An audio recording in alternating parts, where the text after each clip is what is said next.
Hello friends, good morning. நான் உங்கள் பிரியா பேசுகிறேன். எல்லாரும் எப்படி இருக்கீங்க? இன்றைக்கி நம்ம இந்த வீடியோவில் என்ன பார்க்க போகிறோம்னு பார்த்தீங்கன்னா, நம்ம அன்றாட வாழ்க்கையில் யூஸ் ஆகக்கூடிய சூப்பரான டிப்ஸ்லாம் பார்க்க போகிறோங்க. வீடியோவை ஸ்கிப் பண்ணாமல் பாருங்கள் ஃப்ரெண்ட்ஸ். அப்போ தான் என்ன சொல்ல வரேன் அப்படின்றது உங்களுக்கு கிளியராக புரியும். ஓகே ஃப்ரெண்ட்ஸ், இப்போ நம்ம வீடியோக்குள்ளே போகலாம். வீடியோக்குள்ளே போகிறதுக்கு முன்னாடி நீங்கள் நம்மளுடைய சேனலை ஃபஸ்ட் டைம் பார்க்குறீங்க அப்படின்னா மறக்காமல் சப்ஸ்கிரைப் பண்ணி வச்சுக்கோங்க ஃப்ரெண்ட்ஸ். அதுக்கு பக்கத்தில் இருக்க பெல் பட்டனையும் ப்ரெஸ் பண்ணுங்கள். அதுக்கு பக்கத்தில் இருக்க ஆல் என்ற பட்டனையும் ப்ரெஸ் பண்ணுங்கள் ஃப்ரெண்ட்ஸ். அப்போ தான் நான் போடுற வீடியோஸ் உங்களுக்கு உடனுக்குடனே நோட்டிஃபிகேஷனாக வரும். ஓகே ஃப்ரெண்ட்ஸ், இப்போ நம்ம வீடியோக்குள்ளே போகலாம். டிப்ஸ் நம்பர் 1 பார்க்கலாங்க. டிப்ஸ் நம்பர் 1ல் இந்த மாதிரி காலியாக இருக்கக்கூடிய எம்டி பவுடர் பாட்டில்ஸை எப்படி வந்து ரீயூஸ் பண்ணுறதுன்னு பார்க்கலாங்க ஃப்ரெண்ட்ஸ். ஃபஸ்ட்டு நான் என்னுடைய ஸ்டிக்கர்ஸ்லாம் ரிமூவ் பண்ணிவிட்டு இந்த பவுடர் பாட்டிலுடைய பாட்டம் போர்ஷனையும் டாப் போர்ஷனையும் கத்தியை நல்லா ஹீட் பண்ணிவிட்டு கட் பண்ணி ரிமூவ் பண்ணிட்டேங்க. நீங்களும் இதே மாதிரி கட் பண்ணி ரிமூவ் பண்ணிவிடுங்க. ரிமூவ் பண்ணிவிட்டு இப்போ நம்ம சென்டரில் ஒரு கட் வந்து போட்டு விட்டுடலாம். போட்டு விட்டுட்டு ஒரு 2 சென்டிமீட்டர் கேப் இருக்கிற மாதிரி விட்டுட்டு இன்னொரு கட் வந்து போடுங்க. அப்படி இன்னொரு கட் போடும்பொழுது உங்களுக்கு ஒரு பீஸ் மட்டும் தனியாக கிடச்சிரும். அந்த பீஸை ரிமூவ் பண்ணிவிடுங்க. இப்போ நம்ம இந்த பீஸை வச்சு சூப்பரான ஒரு ஆர்கனைசர் ரெடி பண்ண போகிறோம். இந்த ஆர்கனைசருக்கு நம்ம வந்து சின்ன சின்னதாக ஹோல்ஸ் வந்து போட்டு எடுத்துக்கலாம். இந்த மாதிரி சிசரோ இல்லை ஏதாச்சும் ஒரு ராடோ வந்து இரும்பு ராடை ஹீட் பண்ணிவிட்டு ஹோல்ஸ் போட்டு எடுத்துக்கோங்க. 2 சைட்லேயுமே ஆப்போசிட் சைடில் வந்து பார்த்திங்கன்னா ஹோல்ஸ் வந்து போட்டு எடுத்துக்கோங்க ஃப்ரெண்ட்ஸ். இப்போ நம்ம சப்ஸ்கிரைபர் எல்லாருக்குமே ஒரு பெரிய ஹாய் சொல்லிக்கலாங்க. அன்னபூரணி, லக்ஷ்மி, விஸ்வா, மனோஜ், முத்து, சித்து, ஜஷ்வந்த், கனகவல்லி, கலைவாணி, இவங்க எல்லாருக்குமே ஒரு பெரிய ஹாய் சொல்லிக்கலாங்க ஃப்ரெண்ட்ஸ். ஓகே ஃப்ரெண்ட்ஸ், இப்போ நம்ம வீடியோக்குள்ளே போகலாம். பாருங்கள், நான் ஹோல்ஸ் போட்டுட்டு அதுக்கப்புறம் சென்டரில் வந்து ஒரு ஹோல்ஸ் இருக்கிற மாதிரி போட்டு எடுத்துக்கிட்டேன். இப்போ நம்ம லெக்கின்ஸ் வந்து எடுத்துக்கலாங்க. பழைய லெக்கின்ஸ் வந்து குழந்தைங்களோடதும் சரி இல்லை பெரியவங்களோடையும் சரி யூஸ் பண்ணாமல் நம்ம டைட் ஆகிட்டோ இல்லை கிழிஞ்சு போயிட்டோ தூக்கி போட வச்சுருப்போம். ஸோ அந்த மாதிரி பழைய லெக்கின்ஸை இந்த மாதிரி சின்ன சின்ன துண்டுகளை கட் பண்ணி எடுத்துக்கோங்க. உங்கள்கிட்ட லெக்கின்ஸ் இல்லை அப்படின்னா காட்டன் கிளாத் இருந்துச்சுன்னா கட் பண்ணி எடுத்துக்கோங்க ஃப்ரெண்ட்ஸ். நான் வந்து எத்தனை ஹோல்ஸ் போட்டனோ அத்தனை துண்டுகள் வந்து கட் பண்ணி எடுத்துக்கிறேன். இந்த மாதிரி கட் பண்ணி முடித்த பிறகு இந்த கிளாத்தை நீங்கள் கையில் பிடிச்சி இந்த மாதிரி இழுத்து விட்டீங்க அப்படின்னா உங்களுக்கு ஒரு நூல் மாதிரி சுருண்டு வந்துருங்க. பாருங்கள், இந்த மாதிரி எல்லாத்தையுமே இழுத்து விட்டுட்டு இப்போ நம்ம ஒவ்வொரு கிளாத்தையும் ஒவ்வொரு ஹோல்ஸில் வந்து இன்செர்ட் பண்ணி கழண்டு வராத மாதிரி 2 முடி வந்து போட்டு எடுத்துக்கலாம். இந்த மாதிரி 2 முடிச்சு வந்து போட்டு எடுத்துக்கிட்டோம் அப்படின்னா கழண்டு விழவே விழாது. நம்ம எப்படி முடிச்சு போட்டோமோ அதே மாதிரி நின்றுடுங்க. பாருங்கள் ஃப்ரெண்ட்ஸ், நான் ஒவ்வொரு ஹோல்ஸ்லேயும் ஒவ்வொரு துண்டை தான் வந்து முடிச்சு போட்டு எடுக்கிறேன். நான் ஒரு சைடில் ஃபுல்லாக போட்டு எடுத்துட்டேன். அதே மாதிரி ஆப்போசிட் சைடில் நம்ம ஹோல்ஸ் போட்டிருக்கோம் இல்லைங்களா, அந்த இடத்துலையுமே நான் எப்படி ஃபஸ்ட்டு சைடில் போட்டனோ அதே மாதிரி இந்த சைட்லேயும் எல்லா கிளாத்தையும் இன்செர்ட் பண்ணி நாட் போட்டு எடுத்துக்கோங்க ஃப்ரெண்ட்ஸ். இந்த மாதிரி இன்செர்ட் பண்ணி எடுத்த பிறகு ஒரு மூங்கில் ஸ்டிக் எடுத்துக்கோங்க. அந்த மூங்கில் ஸ்டிக் வந்து நம்ம ஹோல்ஸ் போட்டோம் இல்லைங்களா சென்டரில், அந்த ஹோல்ஸுக்கு ஏற்ற மாதிரி இருக்கணும். ஸோ நீங்கள் ஸ்டிக்கை எடுத்துகிட்டு அதுக்கேற்ற மாதிரி ஹோல்ஸ் வந்து போட்டுக்கோங்க. அந்த ஸ்டிக்கை அந்த ஹோல்ஸில் வந்து இந்த மாதிரி அழகாக ஒரு கிளாத் வச்சு இன்செர்ட் பண்ணி விட்டுட்டிங்க டைட்டாக அப்படின்னா உங்களுக்கு கழண்டு வரவே வராதுங்க. அவ்வளோதாங்க ஃப்ரெண்ட்ஸ், நம்மளுடைய ஒரு சூப்பரான க்ளீனிங் ஸ்டிக் ரெடி ஆகிடுச்சு. இந்த க்ளீனிங் ஸ்டிக்கை யூஸ் பண்ணி நீங்கள் சோஃபா, விண்டோஸ், அதுக்கப்புறம் டோர்ஸ், இது எல்லாத்துலேயுமே படிஞ்சிருக்கக்கூடிய டஸ்ட்டெல்லாம் வந்து ரிமூவ் பண்ணிக்கலாம். ரொம்பவே ஸ்ட்ராங்காக இருக்கும். யூஸ் பண்ணுறதுக்கும் ரொம்ப கம்ஃபர்டபுளாக இருக்குங்க. தேவைப்படுறவங்க ட்ரை பண்ணி பாருங்கள். இப்போ நம்ம டிப்ஸ் நம்பர் 2 பார்க்க போகிறோம். டிப்ஸ் நம்பர் 2ல் என்ன பார்க்க போகிறோம்னு பார்த்தீங்கன்னா, இந்த மாதிரி பச்சை மிளகாலாம் நம்ம ஸ்டோர் பண்ணி வைக்கும்பொழுது பழுத்து போகாமல் எப்படி ரொம்ப நாளைக்கு ஸ்டோர் பண்ணி வைக்கிறதுன்னு பார்க்க போகிறோங்க. ஃபஸ்ட்டு நம்ம வாங்கிட்டு வந்ததும் அதில் இருக்கக்கூடிய பழுத்து போன பழங்களாக இருக்கட்டும் இல்லை உடஞ்சிருக்க அந்த பச்சை மிளகாய் இல்லை கெட்டுப்போன பச்சை மிளகாய் ஏதாச்சும் இருந்துச்சு அப்படின்னா அதெல்லாம் ரிமூவ் பண்ணிவிடுங்க. ரிமூவ் பண்ணிவிட்டு அதுக்கப்புறம் அந்த காம்பு பகுதியெல்லாம் கட் பண்ணி அதாவது கையிலேயே கிள்ளிட்டு நீங்கள் ரிமூவ் பண்ணிவிடுங்க. இப்போ நம்ம அந்த பச்சை மிளகாய்களை மட்டும் நம்ம இந்த மாதிரி ஒரு பிளாஸ்டிக் கண்டெய்னரில் ஸ்டோர் பண்ணி வைக்க போகிறோம். நார்மலாகவே பிளாஸ்டிக் கண்டெய்னரில் ஸ்டோர் பண்ணி வைப்போம். ஸோ இது வந்து எல்லாருக்குமே தெரிஞ்சது தான். பட் பழுத்து போகாமல் இருக்கிறதுக்கு நம்ம ஒரு டிப்ஸ் வந்து செய்ய போகிறோம். அது என்னென்னு பார்க்கலாங்க. இந்த மாதிரி பச்சை மிளகாயெல்லாம் கிள்ளி போட்ட பிறகு இது கூட ஒரு பொருள் ஆட் பண்ண போகிறோம். இந்த மாதிரி கொஞ்சமாக மஞ்சத்தூள் வந்து ஆட் பண்ணிவிட்டு நல்லா வந்து அந்த பச்சை மிளகாவை குலுக்கி விட்டுருங்க. நல்லா மிக்ஸ் பண்ணி விட்டுட்டு அந்த மஞ்சத்தூள் வந்து பார்த்திங்கன்னா எல்லா மிளகாயிலையும் படுற மாதிரி நீங்கள் குலுக்கி விட்டுட்டு இந்த மாதிரி க்ளோஸ் பண்ணிவிட்டு ஃப்ரிட்ஜில் ஸ்டோர் பண்ணிங்க அப்படின்னா பழுக்கவே பழுக்காதுங்க. ட்ரை பண்ணி பாருங்கள். இப்போ நம்ம டிப்ஸ் நம்பர் 3 பார்க்க போகிறோம். டிப்ஸ் நம்பர் 3ல் என்ன பார்க்க போகிறோம்னு பார்த்தீங்கன்னா, நம்ம கருணக்கிழங்குலாம் கட் பண்ணோம் அப்படின்னா கையெல்லாம் வந்து பார்த்திங்கன்னா அரிக்க ஆரம்பிச்சிருங்க. ரொம்ப நேரத்துக்கு அரிச்சிக்கிட்டே இருக்கும். ரொம்ப கஷ்டமாக இருக்கும். அது நம்ம என்ன தான் வந்து பண்ணாலும் போகவே போகாது.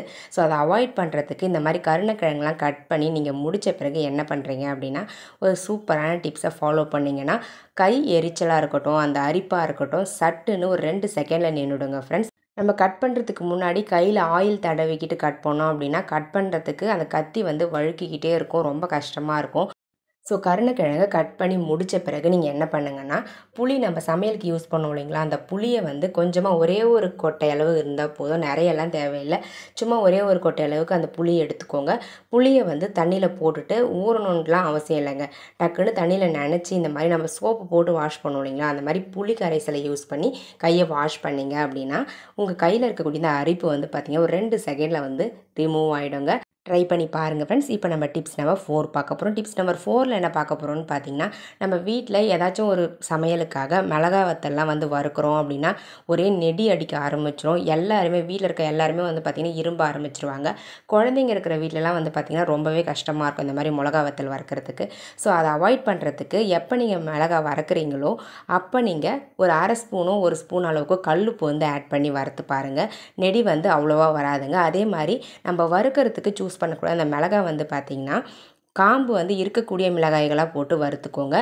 காம்பு இல்லாத மிளகாயோ இல்லை பாதி வந்து உடஞ்சிருக்கக்கூடிய மிளகாயோ வறுக்காதீங்க. ஸோ இந்த டிப்ஸை ஃபாலோ பண்ணிங்க அப்படின்னா நெடி வராமல் நீங்கள் மிளகாவை வறுத்து எடுக்க முடியுங்க. ட்ரை பண்ணி பாருங்கள். இப்போ நம்ம டிப்ஸ் நம்பர் 5 பார்க்க போகிறோம்.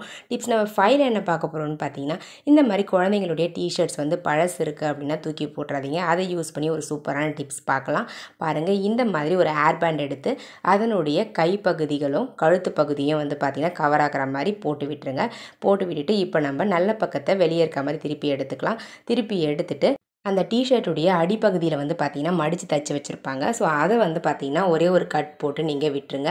கட் போட்டு விட்டுட்டிங்க அப்படின்னா உங்களுக்கு ஓப்பன் கிடச்சிரும்.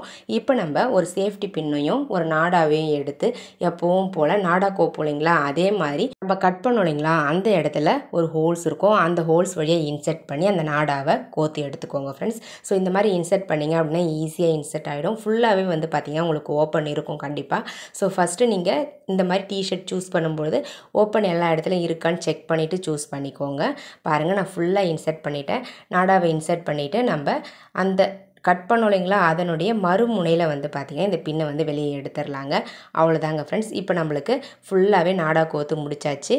இப்போ நம்ம அந்த சேஃப்டி பின்னை ரிமூவ் பண்ணிவிட்டு இதுக்கு உள்ளே வந்து பார்த்திங்கன்னா காட்டன்ஸை வந்து போட்டு விட்டுக்கோங்க. பஞ்சு இருந்தது அப்படின்னா போட்டுக்கோங்க. அப்படி இல்லைன்னா நம்ம வீட்டில் ஆல்ரெடி நிறைய பழைய கிளாத்ஸ் வந்து வச்சுருப்போம். அந்த பழைய துணிகளை இதுக்குள்ளே வந்து இன்செர்ட் பண்ணிவிட்டு டைட்டாக அந்த நாடாவை வந்து டைட் பண்ணி இன்செர்ட் பண்ணி விட்டுக்கோங்க. நீங்கள் இன்செர்ட் பண்ணும்பொழுது இந்த மாதிரி ரவுண்ட் ஷேப்பில் இருக்கிற மாதிரி இன்செர்ட் பண்ணுங்கள். ஸோ அப்போ தான் பார்க்குறதுக்கு நீட்டாக இருக்கும். மேலே வைக்கக்கூடிய அந்த கிளாத் வந்து பார்த்திங்கன்னா கொஞ்சம் சாஃப்டாக இருக்கக்கூடிய கிளாத்தாக பார்த்து வச்சுக்கோங்க. அதே மாதிரி அடியில் வைக்கிற கிளாத்தும் சாஃப்டாக இருக்க மாதிரி பார்த்து வச்சுக்கோங்க ஃப்ரெண்ட்ஸ். இப்போ நம்ம அந்த நாடாவை டைட் பண்ணிவிட்டு எக்ஸ்ட்ரா இருக்கக்கூடிய அந்த நாடாவை எல்லாத்தையுமே வந்து பார்த்திங்கன்னா உள்ளே அந்த ஹோல்ஸ் வழியாக இன்செர்ட் பண்ணிவிடுங்க. அவ்வளோதாங்க ஃப்ரெண்ட்ஸ், நம்மளுடைய சூப்பரான குட்டி பில்லோ வந்து ரெடி ஆகிடுச்சு. இந்த பில்லோவை அழகாக நீங்கள் சோஃபாவில் வச்சு சூப்பராக யூஸ் பண்ணிக்கலாங்க. இந்த மாதிரி நம்ம சோஃபாலெலாம் வைக்கிறதுக்கு பில்லோஸ் வந்து காசு கொடுத்து கடையில் தான் வாங்கணுன்ற இல்லைங்க. இந்த மாதிரி நம்ம வீட்டில் வேஸ்ட்டாக இருக்கக்கூடிய குழந்தைங்களுடைய கிளாத்தை யூஸ் பண்ணி கூட க்யூட்டான பில்லோ வந்து ரெடி பண்ணிக்கலாம். உங்கள் வீட்லேயே இந்த மாதிரி குழந்தைங்களுடைய டிஷர்ட்ஸ் இருந்துச்சு அப்படின்னா ட்ரை பண்ணி பாருங்கள். இப்போ நம்ம நெக்ஸ்ட் டிப்ஸ் பார்க்கலாம். டிப்ஸ் நம்பர் 6 பார்க்கலாங்க. டிப்ஸ் நம்பர் 6ல் என்ன பார்க்க போகிறோம்னு பார்த்தீங்கன்னா, உங்கள் வீட்டில் ஃப்ரிட்ஜ் வந்து ஏதோ ப்ராப்ளமாக இருக்குது, இல்லை ஃப்ரிட்ஜ் இல்லை அப்படின்னா ஃப்ரிட்ஜுக்கு வெளியவே வச்சு தேங்காவை கெடாமல் வந்து ரொம்ப நாளைக்கு எப்படி யூஸ் பண்ணுறதுன்னு பார்க்கலாங்க. ஃபஸ்ட்டு நம்ம ஒரு தேங்காய் உடைக்கிறோம் அப்படின்னா அதில் 3 கண் இருக்கும் இல்லைங்களா, அந்த போர்ஷனை வந்து பார்த்திங்கன்னா ஃபஸ்ட்டு யூஸ் பண்ணிடணும். ஏன்னா அதுதான் வந்து சீக்கிரம் கெட்டு போயிடும். ஸோ அதனால் அதை யூஸ் பண்ணிவிட்டு இன்னொரு போர்ஷனை வந்து நீங்கள் கொஞ்சம் நாளைக்கு வச்சு கூட யூஸ் பண்ணலாம். அப்படி யூஸ் பண்ணும்பொழுது அந்த தேங்காவில் வந்து பார்த்திங்கன்னா ஈரம் இல்லாமல் தொடச்சி விட்டுருங்க. தொடச்சி விட்டுட்டு அந்த தேங்காய்க்கு மேலே சால்ட் வந்து படுற மாதிரி இந்த மாதிரி ஒரு 2 சிட்டிக்கு சால்ட்டை வந்து எடுத்து தூவி விட்டுக்கோங்க ஃப்ரெண்ட்ஸ். அப்படி இல்லைனா உப்பு ஜாடியில் கூட இந்த தேங்காவை நம்ம அப்படியே போட்டு கூட ஸ்டோர் பண்ணி வைக்கலாம். நான் வந்து தனியாக அந்த தேங்காய்க்கு மேலே லைட்டாக உப்பு வந்து ஆட் பண்ணிவிட்டு அந்த தேங்காவை ஒரு பாத்திரத்துக்குள்ளே வச்சுட்டு அதுக்கு மேலே ஒரு கிளாத் போட்டு ஸ்டோர் பண்ணி வச்சுக்க போகிறாங்க. இன்னொரு டிப்ஸ் என்னென்னு பார்த்தீங்கன்னா, இந்த தேங்காவை வந்து நம்ம இந்த மாதிரி கீனி வெளியே எடுத்துடலாங்க. அந்த ஓட்டுலேருந்து தனியாக வெளியே எடுத்துடணும். வெளியே எடுத்துட்டு அந்த தேங்காவை வந்து பார்த்திங்கன்னா நம்ம தண்ணியில் போட்டு வைக்கலாங்க.